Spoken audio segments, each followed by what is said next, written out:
I was sitting in the passenger seat of the van going through my notes when I first heard the song. Nick was standing in the back setting up equipment, and I realized he had just turned on the parabolic microphone we used to record conversations over a distance. I wasn't paying much attention, but I could hear the woman talking. "He's so cool." I wasn't sure I heard it right, but it sounded like I did. I wasn't sure what kind of conversation it was because usually Nick would just point the mic in a general direction, setting it up for the conversation we wanted to capture. "What the hell are you listening to back there, Nick?" I asked, looking over my shoulder into the back of the van. Nick was working on the long lens camera we were using for videotaping and wasn't paying much attention to the sound. "What do you mean, Bobby?" he asked, breaking away from his occupation. "Weren't you listening to that woman?" I asked, grinning as I heard the conversation continuing in the background. "Not really. There's a couple of women sitting at a table in a cafe on the other side of the square, but I wasn't listening to what they were talking about." He looked out the open door of the van in the direction the microphone was pointed. I swear, when he stuck it in me, I felt it push my tonsils out. I heard a woman's voice as she continued. I had to listen more closely since Nick had just turned on the microphone. I could hear a lot of static and extraneous noise that made it hard for me to make out the words. I knew that before we were ready, he would clean up the signal and adjust the gain so that the conversation we expected to hear would be crystal clear. I work as an investigative reporter for the Washington Defender newspaper, and Nick was my tech guy. He and I have been partners for the past 4 years and have worked well together. At this point, I was awaiting an interview with Senator Nathan Smith. My editor had received an anonymous tip that the senator was meeting his mistress at a hotel, and I was here to talk to him about it. No, I didn't work for one of those rundown gossip sites, but for a newspaper that was known for its honesty, integrity, and objectivity. So, you may ask, why was I here to find out about a senator who may be cheating on his wife? Actually, the illicit affair was of no consequence to me. However, the senator was a member of the Foreign Relations Committee as well as the Senate Appropriations Committee. Both of these positions were very prestigious, and if someone decided to use information about the illicit affair to blackmail him, it could be a real problem. His position in the Senate was not only important in terms of how he could vote or how he could influence his colleagues, but if he was forced to resign, it could also change the balance of power in the Senate. If he loses his seat, there is always the possibility that another party will take it over and thus become one seat closer to regaining the majority they recently lost. If that happens, the future of the country is once again in jeopardy. Another issue that concerned me and my editor was that in Las Vegas, the senator was betting that he would be selected as the vice presidential candidate in next year's presidential election. With that kind of pressure on him, the last thing he and the rest of the country needed was a threat that he would somehow leave his wife. I had known the senator for about 15 years. I wouldn't say we were good friends, but we were more than casual acquaintances. When we first met, he was a newly elected congressman from Nebraska, and I was a young 20-something college student interning at a newspaper. I say at the newspaper, even though the print version made up a very small percentage of our readership. In fact, if it weren't for that small but loyal group of subscribers who demanded it, we would have stopped publishing the print version a few years earlier. The paper had a very loyal base, although not as large as some other publications in Washington. Readers were very loyal because they knew they could get the truth from us without the unnecessary idle chatter that many other news media insistently added to their propaganda.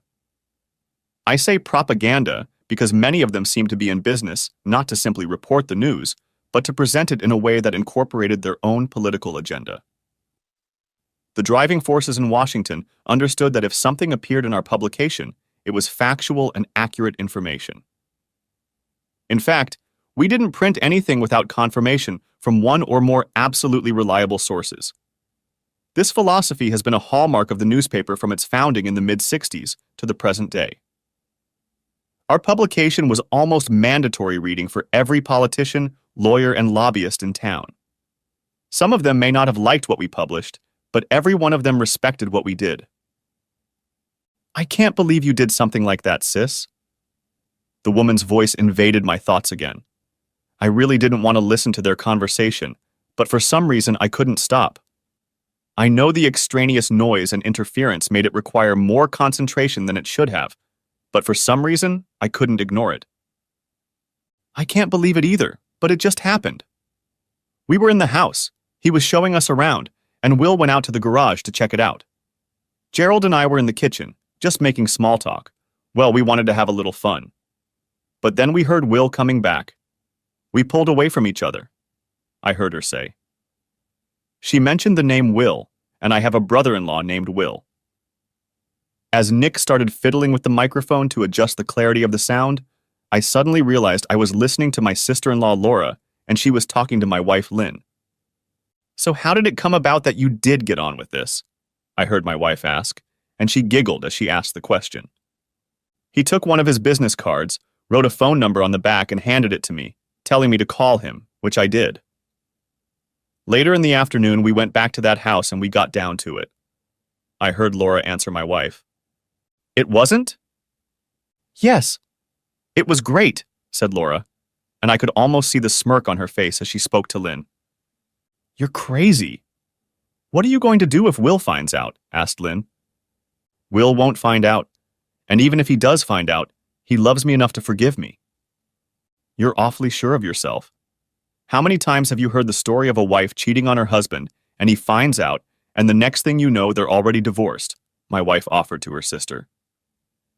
I was glad that Lynn was starting to think more logically, although I thought that perhaps she should have been more forceful in pointing out to her sister that she had done something wrong.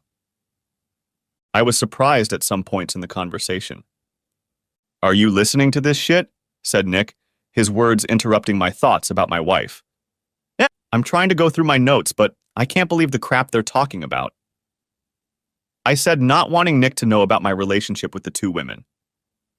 You think women talk about that all the time when they're alone? He said, grinning as he spun the dials and brought the conversation into a clearer focus. I have no idea, but I don't think it's much different than how guys talk about women, suggested I, and he agreed wholeheartedly. When do you think the senator will show up? He asked, changing the topic of conversation. I don't know exactly, but I gave the porter a nice new picture of Ben Franklin to send me a message when he sees the senator heading for the door. We should have a little advance warning, but I can't tell you when that might be. I know there's a meeting this morning, and I don't think he's going to miss it, so it probably won't be soon. I replied, going back to thinking about my reason for being here. I was relieved about the conversation I was eavesdropping on when my phone rang, and I looked at the message. The senator was on his way down, and it was time for me to head for the hotel doors. The plan was to pretend like I'd met him by chance, and then we'd have time to talk, I hoped. I didn't know exactly his schedule, but I knew it was almost an hour before the first Senate meeting of the day. I paced briskly across the square, and just as he was walking out the door, I was close enough to speak to him without raising my voice. Hey, Nate. Nice to meet you here, I said with a smile, extending my hand for a handshake. Good morning, Bobby. Yeah, it's a coincidence, isn't it? He said with a sly grin on his face. Okay, so it's not a coincidence. Sue me, said I, when we got close enough to lower my voice and speak normally. He wasn't stupid and realized that the odds of this being a coincidental encounter were very slim. Well, since we both know this isn't just a chance encounter, what's on your mind? He said, never being one to beat around the bush. I liked that about him. I didn't always agree with everything he did, but he was an honest and ethical man. The fact that he was a politician didn't contribute much to my appreciation of his character, but I had known him long enough to realize that he was one of the most ethical and honest people I had ever met. How about I buy you a cup of coffee? I began, pointing toward the coffee shop next to the hotel. Are you trying to bribe me, Bobby? He said with a wide grin on his face. If you can be bought for a cup of coffee, I think this country is in big trouble. I can't, but I can think of a couple of my coworkers who might. He said it softly, and several names came to mind at that remark. I didn't bother to continue. We walked over and sat down at the same table that, coincidentally, my wife and her sister had recently occupied. The waiter had just finished cleaning up after them and wiping down the table when we took our seats. I'll send a waitress right away, gentlemen, he said, and disappeared inside. Soon, a pleasant young woman came out, and we ordered a cup of black coffee each before we started talking. When she brought the coffee and set it on the table, and we declined any other offers, we got down to business. "So, we know this isn't just a chance meeting, and I'm assuming you're working on a story," he began. As I said, the senator was shallow and knew how things worked in Washington. I first met him 15 years ago when he was a newly elected congressman from Nebraska, and I was a 20-year-old intern just starting out at a newspaper. I was hired as a reporter after I graduated from college, and at the same time, he was re-elected to a second term in Congress. He was just about to run for a third term when one of the senators from Nebraska had a heart attack and died in office. The governor appointed Nate to fill the remainder of the senator's term, and then he ran for and was elected to a full term. He was now halfway through his second full term and had risen in power and prestige among his colleagues in the Senate. He was highly respected, and I was fortunate enough to be able to consider him a casual friend. "No, this is not just a chance meeting. I need to discuss a couple things with you. If you have a few minutes, I would appreciate your time," I began. "And I assume you're writing this down?" he asked, though he didn't really need to do that. He and I both knew that if he asked me not to record or repeat it, it wouldn't be recorded and would never be repeated. "You're right, Nate. You're being captured on camera and on audio. Are you okay with that?" I asked, knowing that if he said no, Nick would immediately shut down the equipment. "No, it's fine. I have nothing to hide," he said confidently. "Well, I know you and I are going to dance around this issue, so I'll just start with the reason I'm here to talk to you." "Fire," he said, taking a sip of coffee, and then leaned back in his chair and waited for me to begin. "My editor has received an anonymous tip that you're having an extramarital affair. Personally, of course I don't care, but unfortunately, there are those who might. You know our policy. We don't print dirty gossip, and I'm not here to look for a story to deceive the National Enquirer. Like I said, I personally don't care if you have an affair or not, but you know there are consequences, right?" He only nodded and took another sip of coffee. "Something like this could expose you to potential blackmail, and I'm sure you realize what consequences that could lead to. You also know that you will never be seen or heard from in this town by a lot of people who have far less scruples than I do. I'm sure neither you nor your wife want to be involved in some smutty media hype. You know that won't happen with the defender, but you also know that there are plenty of other people around with very low ethical standards." I didn't tell him anything he didn't know, but I thought just reminding him of it would be helpful. "I'm not having an affair with Bobby, and I never would. I know that you and your newspaper aren't the type to spread rumors like that, and I know that simply denying it won't give me the credibility you're looking for, but I'm telling you the truth," he said, looking me straight in the eye. I've been doing this long enough to be able to read people almost like a book. There was not a hint of dishonesty on his face, and I was sure he was telling me the truth. Nevertheless, someone apparently thought he was having an affair, and that someone had taken the time and trouble to contact my editor. I wondered if they approached us knowing that we would find out the truth, or if we were just the first of several other media organizations this person might have approached to somehow embarrass the senator.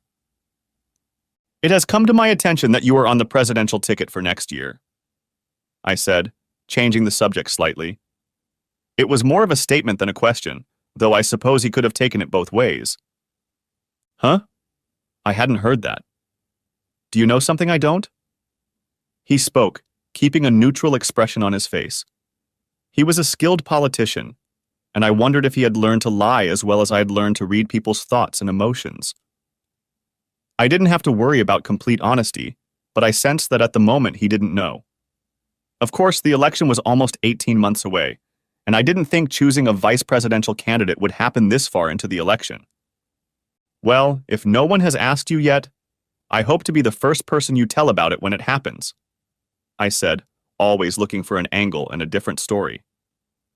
"Well, you'll be in line somewhere after my wife if I ever have to answer that question." He didn't say it outright, but I realized he was repeating his earlier statement about not having an affair. We each knew I understood the meaning of what he said, and I had to respect him for the way he said it. "Okay, after your wife then, but I really hope I come second." I smiled, finishing the last sip of coffee. Anything else I can help you with today, Bobby? He said, and I realized our conversation was almost over. No, I think that's pretty much all I wanted to say. Have a good day and hopefully we can talk again soon, I said as we stood up and shook hands before we parted ways. So, Bobby, do you think he was telling the truth? Asked Nick as I walked back to the van. I didn't see any indication that he wasn't telling the truth. He's a politician after all, and some of them can talk a lot without saying anything. However, he denied it outright, so I have to think he wasn't trying to split hairs or play with semantics. I thought for a bit. Yeah, I thought he was honest too. And in this town, an honest politician is pretty hard to find. He laughed heartily. Yeah, I know you're right. By the way, do you still have the tape of the conversation between those women before I met with the senator? I said it nonchalantly, not wanting Nick to think I was too interested in what they were saying. Yeah, I've got everything here. What's up? Can you drop me a copy? I just couldn't believe what they were saying and thought I'd like to watch it again, just for a laugh. I said this, hoping he wouldn't find my request unusual. No problem, boss.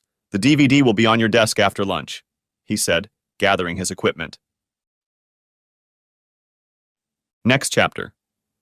Back home, I didn't say anything to my wife about seeing her or overhearing their conversation. I didn't want her to think I was following her or eavesdropping on what she might be talking about. Nevertheless, the conversation did strike me as somewhat odd. I also thought my wife's sister was a cheating whore. I always thought there was something about her, but I had no way of knowing what it was. She was nice enough to me, but there was always something about her that kept me on my toes. Lynn and I socialized regularly with her sister and her sister's husband, Will. They were nice people, and other than a tickle in the back of my mind about her sister, I couldn't find anything I didn't like about them. Sometimes we played golf with Will, sometimes we went to a ball game together or drank beer after work, but we didn't usually revolve in the same social circles. I wondered if I should let him know what Laura had done, but then I thought about how it might affect him and their marriage.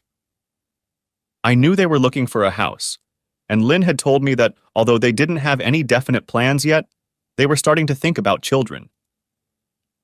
I wondered if I said anything to Will, how it would change their plans and whether or not it would be fair to him. Laura had said that he loved her enough to forgive her, and maybe that was the case. I decided it wasn't worth saying anything since I didn't know the whole situation. When I got home, Lynn looked normal, and it was business as usual. She didn't have a full-time job, but she volunteered periodically at several non-profit organizations in the area. We had been married for almost 10 years, and for the first 5 years she worked. But after a while she decided that I was making enough money and that she would rather do volunteer work than work 9 to 5 and toil in an office where she felt the internal politics were a distraction from what could be an enjoyable experience for all the employees. I listened to some of her complaints at the time, but it had been long enough since she had worked in that environment that I didn't think what was going on at the time could affect her now. For the next few days, life went on as normal, but then everything changed. On Tuesday, I came home from work as usual, and as usual, Lynn was in the kitchen making dinner. The first thing I noticed was that she was wearing a nice blouse and a short skirt. I knew she went to one of the non-profit offices where she volunteered and might have worn that, but she usually changed her clothes by the time she got home, not wanting to ruin her nice clothes if she spilled something in the kitchen while making dinner. She hummed and used perfume, which was another difference from her usual lifestyle. When I went over to kiss her on the cheek as I usually did when I got home, she turned to face me and our lips met. She kissed me hard, but when I looked at her face to gauge her reaction, she wasn't looking me in the eye. She took a few steps back, and as we talked, I saw that although she was trying to look at me, she wasn't actually looking at my eyes or face but over my shoulder. I had known her long enough to know that she felt guilty about something, and the conversation from a few days earlier had clued me into exactly what her guilt was. I knew she did, even though at the time she was trying to explain to her sister how wrong she was for doing what she did. Apparently, she either thought about it enough to change her mind, or her sister kept working on her and convinced her that the reward would be worth any possible consequences. I wasn't sure what those consequences might be, But it hurt that she hadn't found enough here at home with me, that she needed to go out and experience something with another guy. Thinking about it, I realized that our lives had become more complacent and comfortable than when we first met. I glanced over at the stove and saw that she was cooking some of my favorite dishes, and I wondered if that was part of her guilt. I had taken enough psychology courses in college, and 15 years as a reporter had taught me enough about body language and what to look for to know exactly what was going on in a person's head. I realized that she was trying to get rid of her remorse, and the fact that she was feeling guilty made me realize that she still had feelings for me. I tried not to let it bother me, but it still did. I went into the living room and sat down to watch the evening news while Lynn finished dinner, and then sat down with her when she called me to the table. We made small talk as usual. I wasn't going to get confrontational with her, and she didn't seem eager to confess, so things fell into a routine, although I felt some tension as we ate. I knew I'd always loved Lynn, but now, as I reflected on my life with her, I began to think about other things. Sure, she had broken our wedding vows, and that bothered me, but not as much as I would have thought before something like that happened. I kept remembering the one that said she would leave everyone else behind, and I know she didn't. But as I went through the other vows in my mind, I got to the last one and thought about it. You know, the one that says, as long as we're both alive. We've been together for almost 12 years now, including 2 years before we got married, and almost 10 years after. I didn't think about it at the time, because we were young. But now the thought of us spending another 40 or 50 years together seems a lot longer than I used to think. In fact, I hadn't even considered it until now. Sure, we had a comfortable life, and maybe even too comfortable. Thinking back on it, I wondered if I had started to take her for granted, and maybe that was why she felt the need to leave. Maybe we had each become too content with our lives, and she was the first of the two of us to decide she needed a change. I immediately dismissed the thought, because I personally have never had the desire to give in to any temptation I have ever encountered. I had met many women in my line of work.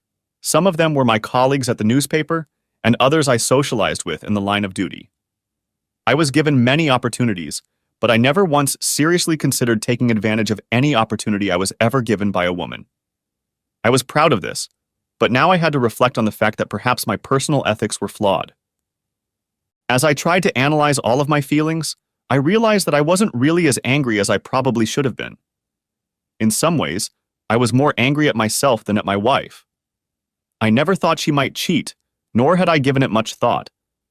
But in a more general sense, I had always thought that men whose wives cheated on them were partly to blame themselves. I always wondered how someone could say they felt something strange was going on, but not take any steps to stop it before it happened. It was as if they allowed the woman to form an intention without any consequences, but only reacted after the action was taken. I always thought I should be more proactive.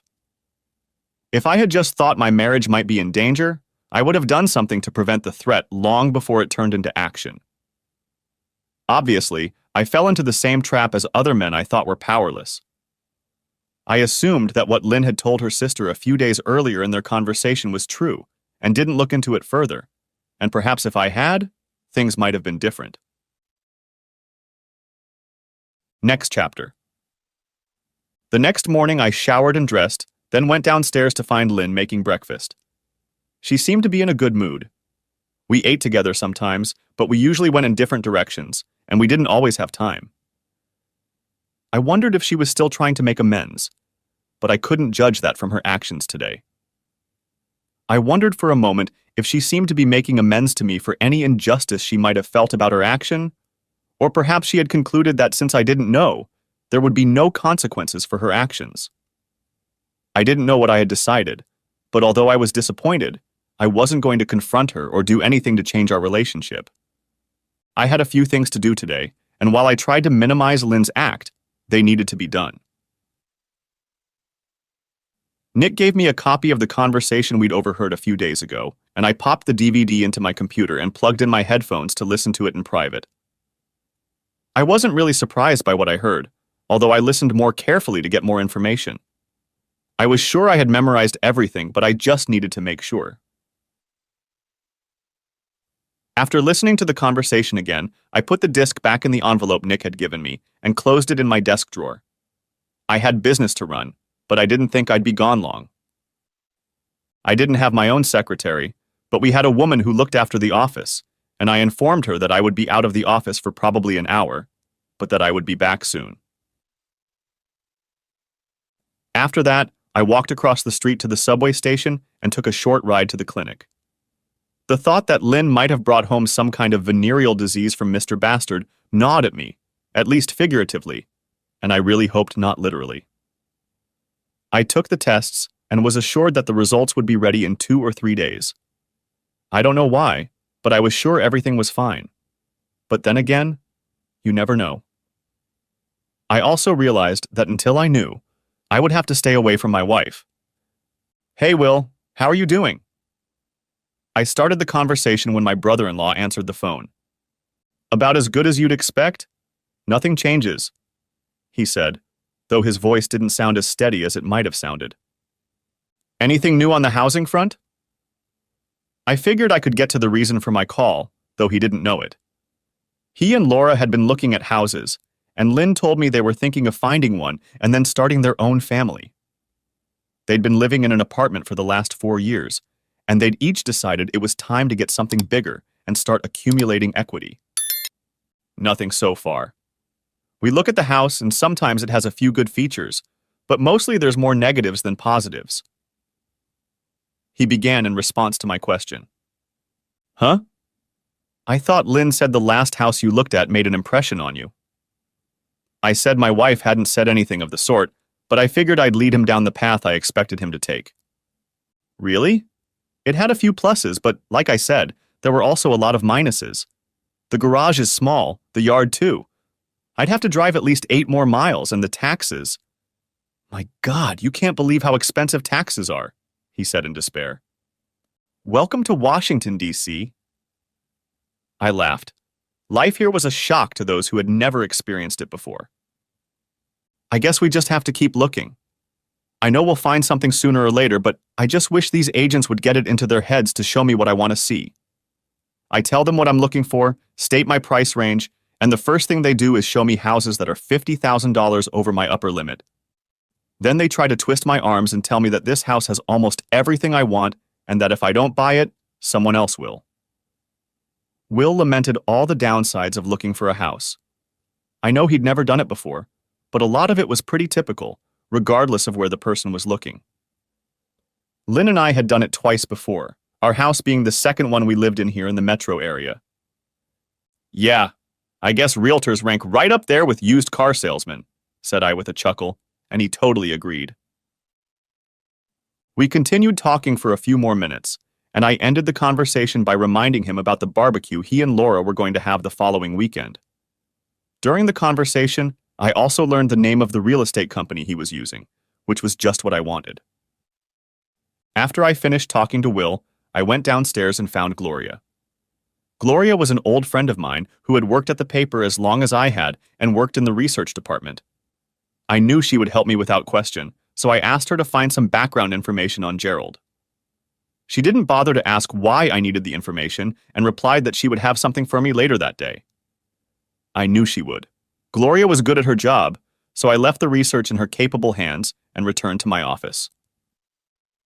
I spent the rest of the morning doing the mundane things a reporter has to do. Meeting with my editor about the interview with the senator, making a few phone calls and trying to find leads for the other stories we were working on. Just after 2 hours, I got a memo from Gloria. It was a small folder of information. There wasn't much in it, but then again, I realized that for some local guy who sells real estate, it might not be much. I was used to getting thick folders whenever I did a biography of a public figure, but it was different here. The first page was mostly demographic information, which I didn't take a long time to scan. The guy was 41 years old and had been in real estate sales since he graduated high school. He was making good money but hadn't gotten rich, although I wondered how many realtors actually got rich selling houses. I figured that if he worked somewhere other than Washington, D.C., he'd be mediocre at best, but with the cost of housing here and the need for constant turnover, he probably managed to sell enough houses to live comfortably. He was married, but I saw that he was divorced and had a 19-year-old daughter. There was other minor information, like a couple speeding tickets, and the fact that his credit rating, while decent, was nowhere near stellar. I guess I couldn't really say anything about that. Most people don't have a credit rating like Donald Trump or Bill Gates. The next page interested me more. It contained personal information that you couldn't get just by doing a quick Google search. I knew that Gloria and her staff had made several phone calls and talked to various people who knew this guy, and this was relevant information straight from first-hand experience. I learned that he had been a player, cheating on his wife for almost as long as they had been married. Apparently, she had caught him doing it several times, and each time he promised it would be the last, but never did. 3 years ago, something pissed her off to the point where she filed for divorce from him. I completely understand why she did that, but that's when her life started falling apart. She filed a lawsuit citing infidelity as the reason, but unfortunately, she had no proof of the infidelity. Everyone knew the guy was running around and couldn't hold his own, but without any real proof, she had no chance in court.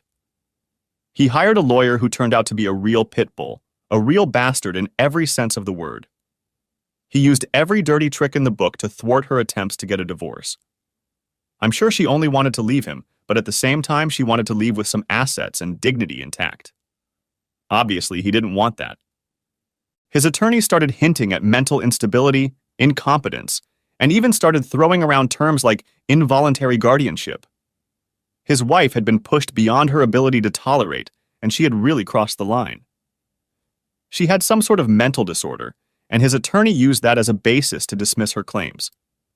To my surprise, he was awarded custody of his 16-year-old daughter. I thought this was odd, because usually in these cases the woman gets custody, but it was his wife's actions that were her undoing. Because of everything he put her through, she threatened to kill him and did so in front of witnesses. His lawyer picked up on this threat and issued a restraining order forbidding her from going near her husband or daughter.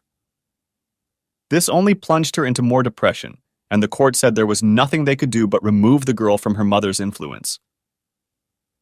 I had all the information I intended to get, and I probably should have stopped, but I couldn't. I had already decided that I would put this behind me and try not to worry about it, but I decided that I wanted to find out what this guy had that I didn't. I don't know why I wanted to see him up close, after all. I had read all the information Gloria had gathered. There wasn't much else I could have figured out on my own, but I decided I needed to anyway. I wondered if I should park outside his office just to take a look at him, but then another thought occurred to me. He was a real estate agent, and it wasn't unusual for him to meet strangers looking for a new home. What could be more normal than calling his office and telling him I was moving into the neighborhood and could he show me some houses?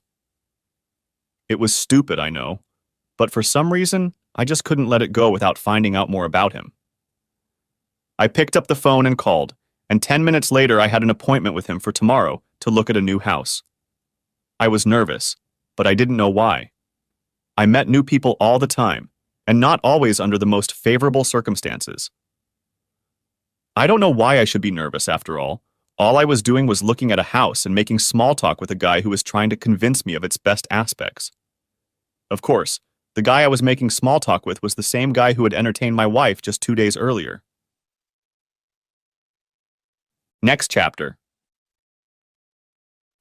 I drove up and parked at the address Gerald had given me on the phone yesterday. He asked me to meet him at his house, which I thought was odd, but it had been a while since I had looked for a new home. I went to the door and rang the bell, assuming he would be waiting for me there. Instead, the door was opened by a young girl who I realized was his daughter. I was completely shocked. She looked like an attractive young woman, and from my research I knew she was 19, but she actually looked closer to 14. She had blonde hair with pigtails on each side and hairpins at her temples. She was wearing a voluminous t-shirt and a skirt that came down at least 6 inches below her knees. She was wearing gym socks and high-top tennis shoes, and while you could tell from her face that she was 14, her clothes were more appropriate for someone 12 years old. "Why can't you bastards just go away and leave me alone?" Those were the first words out of her mouth when she opened the door after I rang the bell. "Excuse me?" I asked, completely shocked by her outburst. "You, your friends, and my dad spend all your time drinking and spoiling. Why can't you just stay away?" She clarified, though it was probably more clear to her than it was to me. I thought back to my research and how his red nose was indicative of too many liquid lunches. I knew he considered himself a ladies' man, and perhaps he and many of his friends led that lifestyle. I guessed that his daughter was upset by this. Perhaps the fact that he had chased her mother away had somehow affected her attitude. "I'm sorry, miss, but I've never met your father. I had to meet him here so he could show me around the house," I said, hoping to calm her outburst. "Oh, I'm sorry. I shouldn't have said what I said," she said, looking down at the floor. I could tell she was embarrassed. "Don't worry about it. I won't say anything." I tried to reassure her since I didn't think her father would appreciate what she said about him. "Thank you. I have to go. My dad doesn't like me talking to strangers." She said this when I saw her looking towards the street. I saw a car approaching and assumed it might be her father, and as she said that she didn't want to be seen talking to me if it might upset her father. "It was nice to meet you, miss," I said, just before she closed the door, and I heard it close behind her. The car stopped behind mine and he got out of it. He looked almost exactly like the picture I'd seen, although the hairline had shrunk a bit and his nose was definitely redder. I guess the picture Gloria was able to send me was from a few years ago, but he was easily recognizable now. "Good morning, I'm Jerry Symington. How do you do?" he began, extending his hand. Approaching me. "I'm Bob. We spoke yesterday," said I, introducing myself. We shook hands, he motioned for me to get in his car, and we headed towards the house he was going to show me. "So what brings you to D.C.?" he asked, since I had mentioned in our conversation yesterday that I was being transferred to this city. "My company is expanding, and I'll be heading up a new group. It's a promotion of sorts for me, and being here at the company headquarters has a certain symbolic significance." "So what do you do?" he asked, apparently talking to a lot of people, and he seemed eager to talk. "I'm a forensic accountant. Our company contracts with the IRS to investigate possible fraud. There are a lot of numbers involved, and a lot of people will find it boring, but I really enjoy it," I explained. "The IRS? You think you can pull some kind of string for me?" he said with a chuckle. "Not really. We work mostly with corporate clients, so I don't mess with individuals. The IRS doesn't have enough people to do in-depth investigations like we do, so they contract with us, but for the most part, all I see are numbers. Half the time, I don't even know who works at the companies we investigate." I was building my story. I just wanted it to sound plausible. "So you said yesterday you were looking for a 4-bedroom apartment?" he asked, changing the subject. "Yeah, I think that's necessary. It's just me, my wife, and 2 daughters. They're old enough now that they don't like sharing a bedroom, so I think we need a room for each of them, and then we'll have an office that my wife and I can share, so I think a 4-bedroom house is almost a necessity." "2 daughters? How old are they?" he asked. "They're 8 and 10. Olivia is 10 and Emily is 8, and they're already starting to show independence," I explained as we continued to talk. "I have a daughter of my own, but she's a little older. But I remember going through that period, and you really have to be tough to make sure they don't go down the wrong path. You have to sit on them, because it's very easy to fall under bad influences these days." He spoke as if he was an expert and was warning me of the dangers I would face raising my own children. "Is it really that bad in Washington?" I asked. "Well, it's no worse here than anywhere else, but you just have to be very careful. You have to keep an eye on them all the time because they can go bad so easily. With my daughter, we didn't let her make friends we didn't know beforehand. Furthermore, we pulled her out of public school, and my wife homeschooled her for several years." I didn't know all this from the research, but then again, I hadn't given Gloria much time to look too deeply. "Well, we have no chance of homeschooling here. My wife works as a high school principal in Denver, so she's a firm believer in the public school system. We both know it has a lot of problems, and even now she's about to take a job as a lobbyist for a company that promotes education reform. But I think it would be somewhat hypocritical of her not to let our kids attend public school. You have to do what you have to do.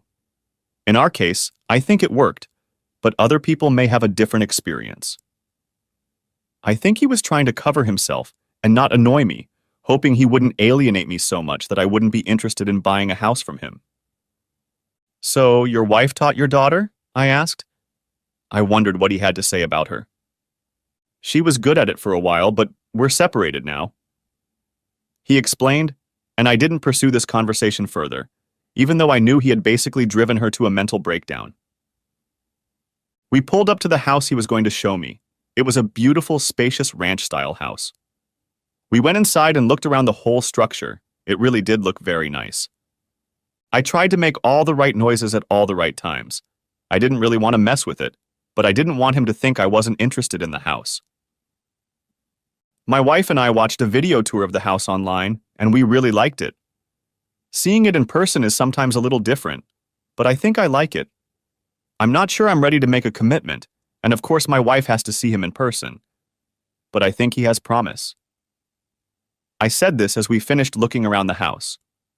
So when do you think you and your wife can come back? He asked. Right. She should be arriving next week to sort out all the personnel issues that will be required for her new position. I think we could arrange to meet when she's in town, and the two of us could look into it. How does that sound? It sounds good to me. Let me look on my calendar and we'll see if we can work something out. I made an appointment for 11 o'clock the following Friday to stay in character, and he drove me to his house so I could pick up my car. It was an interesting morning, and I learned a lot more about him than I knew before. I still wasn't sure what my wife found in him, other than the huge tool he kept in his pants. But maybe she had a different impression than I did. Next chapter. Back at the office, I divided my time between work and thinking about what exactly Lynn saw in this guy.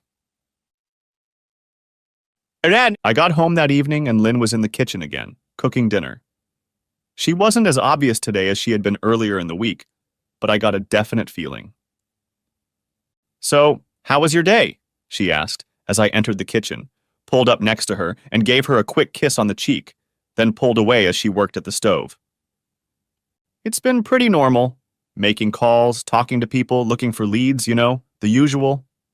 I replied. How about you, honey? What did you do today?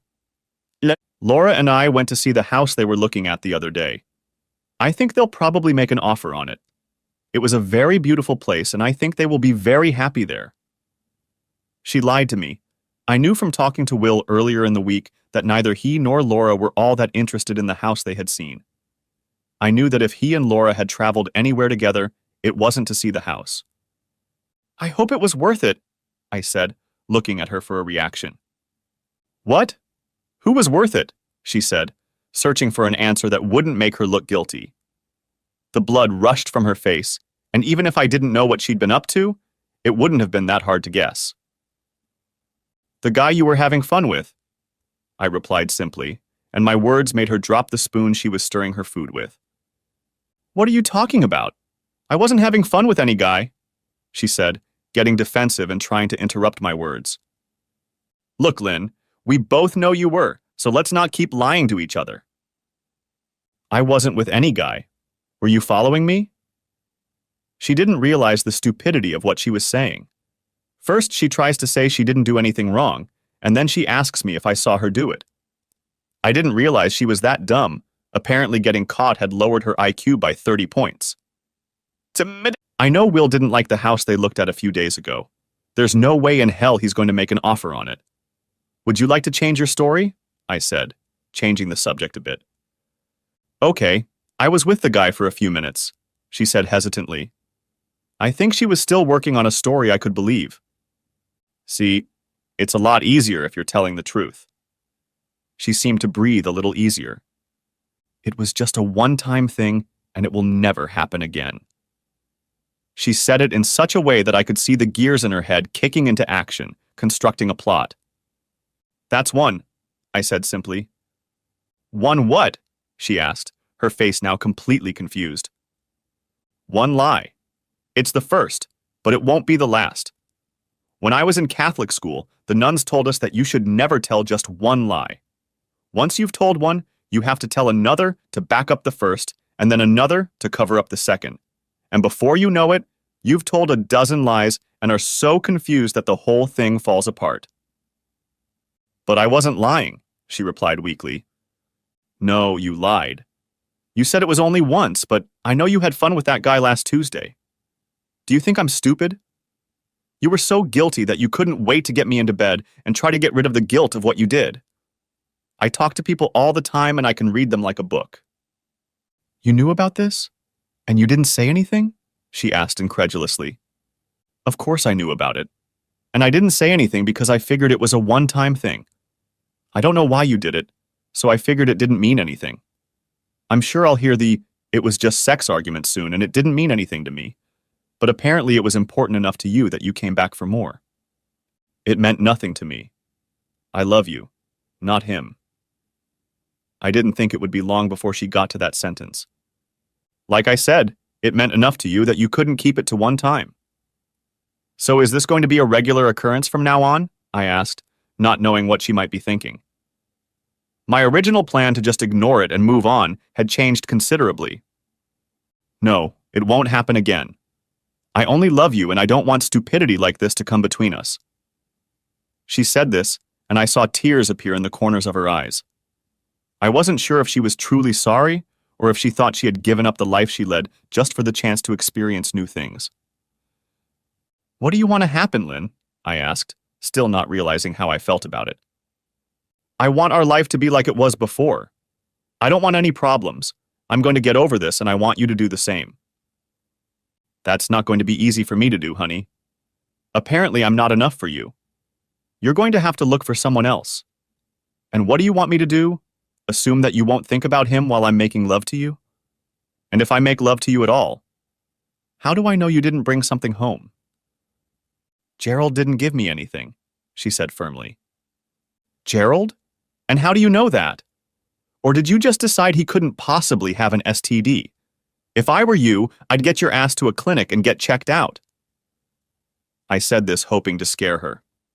I got checked after the last time and found out I was clean, but I had to sweat for a few days before that news got to me. So after I get tested and everything is fine, we can go back to normal, right? She asked, though I think there was more hope in her words. I'm not sure we'll ever be able to go back to normal, I replied simply. I'll tell you now that I don't want a divorce. Moreover, I won't give it to you even if you want it. She suddenly became defensive. Who said anything about divorce? If either of us files for divorce, I know how the laws work in this country. You think I'm going to give up half of everything I've gained just to pay you to have fun with some strange guy? That's not going to happen, honey. Then you don't mind, she repeated hopefully. No, I'm not okay with it. I said I'm not going to ask for a divorce, but that doesn't mean I'm okay with it. It's going to take a long time and a lot of humiliation on your part before we can get back to normal. So your poor little ego is bruised? She was starting to feel better and decided to hit me back. But she didn't know. My ego? How is my ego involved in this discussion? You know, you don't own me, she said, and suddenly her face took on an extremely smug look. No, I don't belong, said I, and that smug expression got even bigger. But I always thought our marriage vows gave me the exclusive right to use her. I continued, and the smug look on her face immediately disappeared. But suddenly she was at a loss for words. Obviously, either I misread our marriage vows or you didn't believe in them at all. You know, the part about renouncing everything else. Maybe you can tell me which of those two options is correct? She didn't have an answer, and I didn't think she really wanted to. That was the end of the conversation because she turned and ran off to the bedroom where she closed and locked the door behind her. I probably should have felt worse than I did, but I thought again about how deep our love for each other was. I know we had a marriage of convenience, but maybe it was too convenient. Maybe instead of a real and deep love for each other, it was just easier for us to act almost like roommates. Sure, roommates with benefits, but then again, I could have gone out and found a hooker for $2 to get the same benefits. Yeah, I know that sounds harsh, and it really was, but if I was hiring hookers, I wouldn't be so upset to find out they dumped me in favor of some guy with big equipment. Was that really all this guy had to offer my wife? I knew I'd never get a truthful answer, even if I asked the right question. And if I started talking too much, she'd realize I knew more than she thought. Right now, all she knew was that I was aware that she was having fun with another guy, and twice. I wasn't sure what I was going to do, but now my initial thought of putting it all behind me and moving on with my life came to naught as soon as I got home and discovered that she had taken a second bite out of Gerald's banana. Next chapter. Things were pretty cold at home that weekend. I didn't feel the need to discuss anything with Lynn, and she felt the same way. We tried to be polite to each other around the house, but there wasn't really much to talk about, and all weekend the tension was pretty intense. I was glad to be back at work on Monday morning, even though I sometimes preferred to be at home rather than in the office. However, I had a lot on my mind this week, and sitting at home trying to figure out my future didn't get me very far. I spent half a day trying to figure out my plan. It wasn't easy, but after a while I came to what I thought was the best solution. I knew it was wrong, and that I was violating many of my moral and ethical standards, but I decided it was time to take the initiative. Yes, I know I should have taken the initiative 2 weeks ago, but again, things happened pretty quickly. The first thing I did was call Gerald and confirm our meeting for the following Friday. I told him that my wife would be in town, and the two of us would enjoy looking at the house. He seemed very enthusiastic upon hearing this and said he would be happy to show us around and answer any questions. That was the first step in my plan. The next step was financial. I was leaving town and knew I would need funds to carry out my plans. The first thing I did was talk to the CFO of our company, Jonathan Scott. John was an old friend of mine, and I knew he would likely look favorably on my plans. He was in a tight spot himself after his divorce, and once I explained the situation to him, he was able to work with me. When I first started with the company, as compensation I was given some stock options that were privately owned, which made the job a little easier. I knew that the SEC had various rules and regulations, but when Jonathan sorted out some accounting issues, it turned out that my options had expired without being exercised. This was actually not true. A clause had been added to the contract stating that the options reverted to the company if they were not exercised within a certain period of time. But the value of those options was transferred to an account I had opened in the Caymans.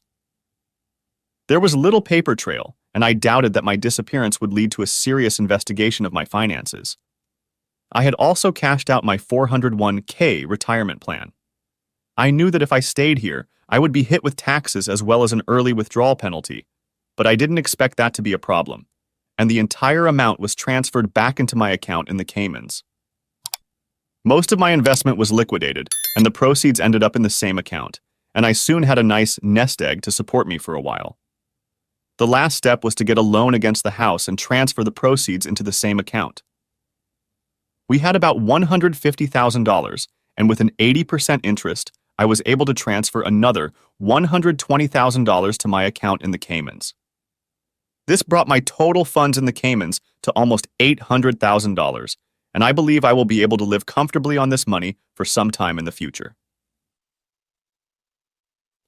On Thursday, I told Lynn that I would have to go out of town the next day on an assignment and would probably be gone for a few days. This was not unusual, and although we no longer spoke, there was a slight thaw in our relationship. "You'll be back by Sunday? You know Laura and Will are coming over for the barbecue, right?" she asked me after I broke the news of my out-of-town assignment to her. "They should be. Right now I'm planning to be back around lunchtime on Sunday. I don't think anything will happen in that time that will change that." I explained to her that the barbecue was scheduled for about 4 o'clock. I packed my bag early Friday morning, putting a few days' worth of clothes in there and a few things I wanted to take with me. I wasn't going back, but Lynn didn't need to know that. As I looked around the house, I saw many things I had worked on all my life, and I felt sorry to have to leave them behind. But on the other hand, I was starting a new life, and I had the opportunity to start collecting those things again. Next chapter. I parked in front of Jerry's house a couple minutes before 11 o'clock. Just like last time, I didn't see his car there, and when I looked at the house, I thought I saw someone looking out the window, but I wasn't sure. I didn't want to scare his daughter, and I knew she had said her dad didn't like her talking to strangers, so I just waited in the car until I saw him approaching. He stopped behind me, and I got out of the car and headed for my car. "Where's your wife, Bob?" he asked, as I opened the door and got in the front seat with him. "She just called and said she was running about 20 minutes late. She has an address, and she can't live without GPS, and said she'd meet us there." "Okay, let's go," he said, pulling away from the curb. "My early showing," he said with a smirk, and then winked at me as if I knew what he meant. I really did know what he meant, and all doubts about my plans suddenly vanished. We pulled up to the house and went inside. He said we could talk for a few minutes while we waited for my wife to arrive. I spent the early morning gathering the items I would need. To some, these items may seem odd, but then again, they fit my plans quite well. The first item was a stun gun that I had gotten from one of my not-so-reputable acquaintances. This particular model was very small, very powerful, and very illegal. It was manufactured in South Africa, and I was instructed to be very careful when using it. I also needed a very sharp knife. I thought one of the new ceramic knives, the kind they advertise on TV, you can cut bricks in half and slice tomatoes thin. Not available in any store. That's what the commercials usually said. I went to the As Seen on TV store at the mall and bought my own there. Both of these items were in my suit pocket along with nylon ties, latex gloves, and a Ziploc bag. I knew exactly what I planned to do and had thought it all through. As we made small talk in the living room of the house, I reached into my pocket and pressed the button for the stun gun. When Jerry went to the window to see if my wife had come in, he was suddenly on the end of it and was soon lying on the floor twitching. I later cut something off his end. There will be no details, just as a fact. I gathered up everything I had taken with me and went back outside. The door was unlocked, and in the future I would have called the medics, but right now I just wanted to leave. I'm sure there would be no doubt left as to who had done this to him, but by then I would be long gone. I was sure that while the police might issue a warrant for my arrest, I doubted there would be a nationwide manhunt for the man who had done the man justice. 10 minutes later, the cab dropped me off in front of Jerry's house, where my own car was waiting at the curb. I was just about ready to get in my car to drive away when I saw the front door open, and out stepped Jerry's daughter Angelica. Her clothes were similar to what she had been wearing that day. "You're leaving already, aren't you?" she asked as she approached me. "Yes, I've looked at the house and I'm going home," I replied, thinking she was talking about me leaving. "No, you're leaving. You're not coming back." I was surprised at her words. She seemed to know that I was leaving town and that, yes, I wasn't coming back. "Yes, you're right. I'm leaving," I said. I didn't see the point in lying to her.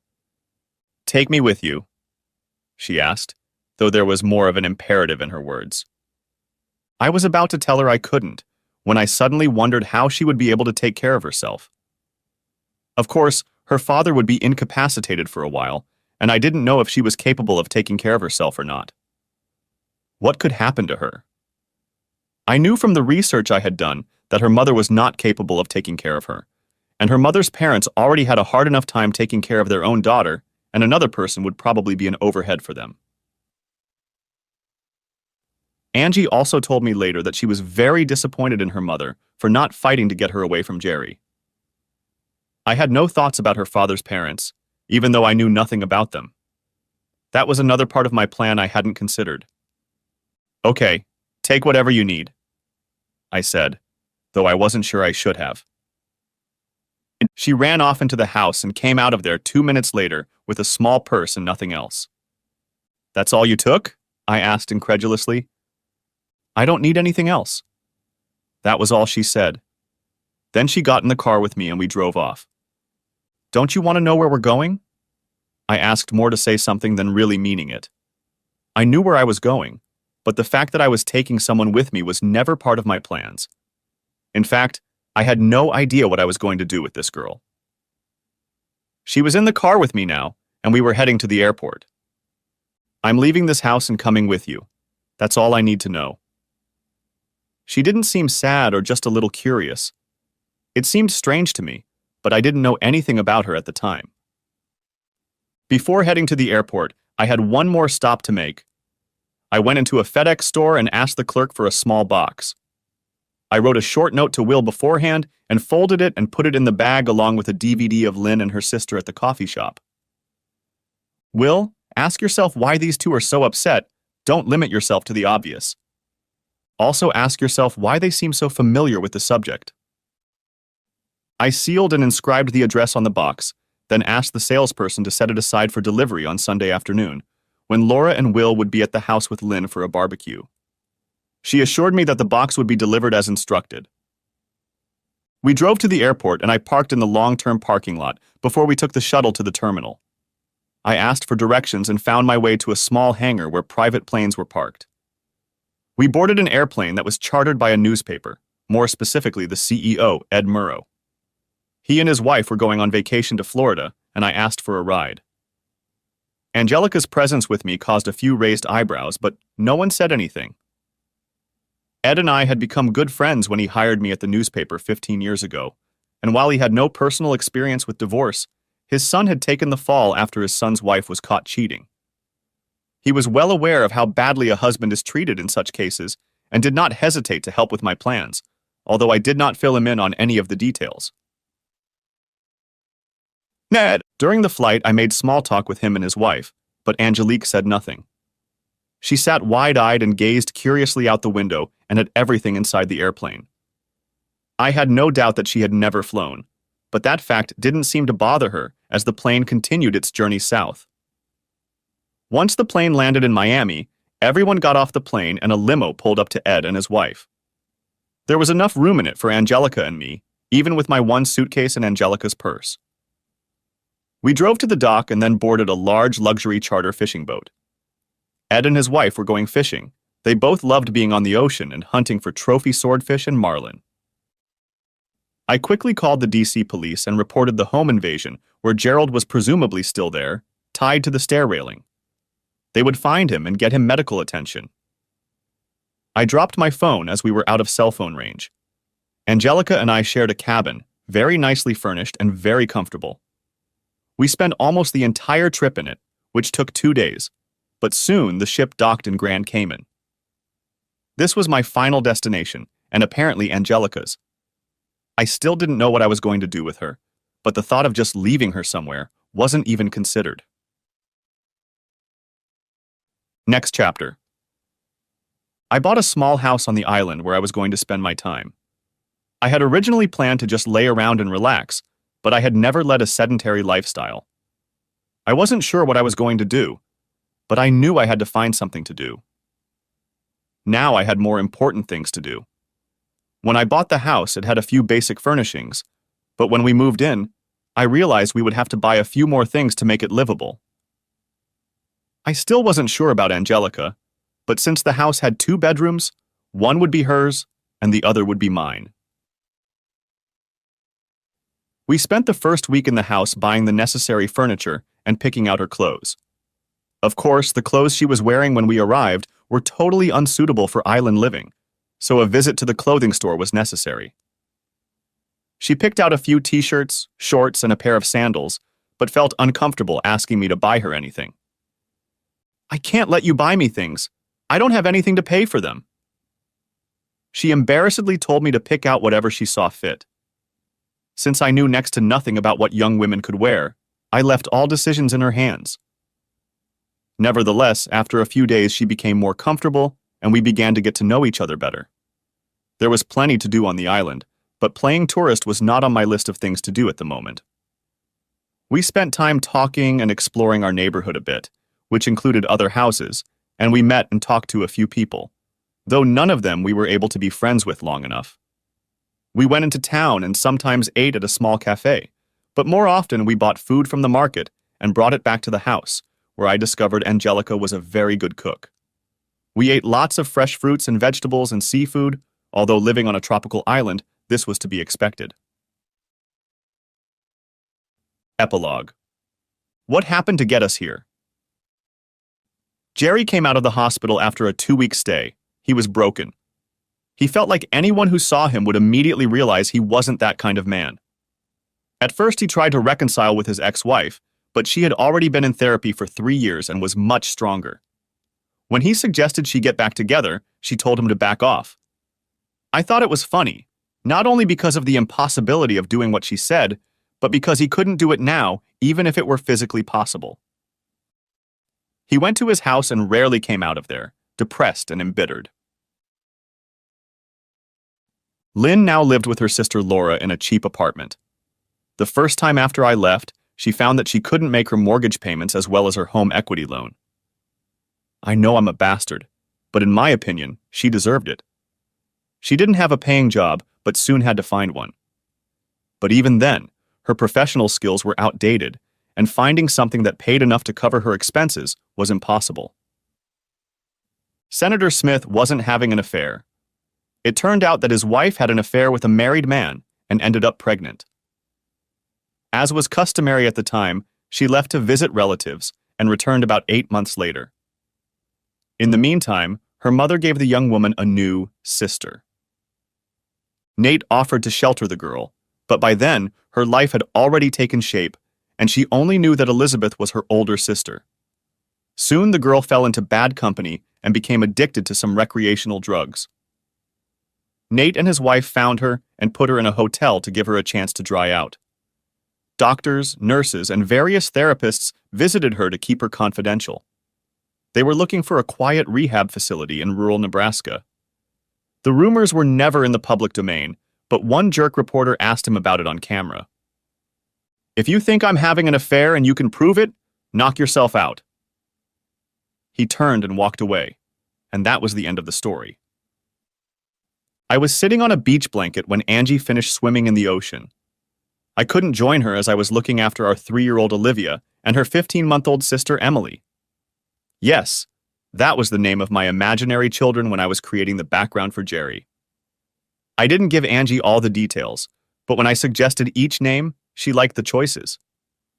Her belly was starting to swell again. She didn't feel it necessary to have an ultrasound to know it was going to be another girl.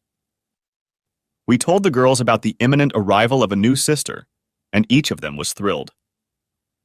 As excited as is even possible for a 3-year-old and a 15-month-old girl. The end. Thanks for watching. I hope you enjoyed it, so subscribe to my channel and watch the next video.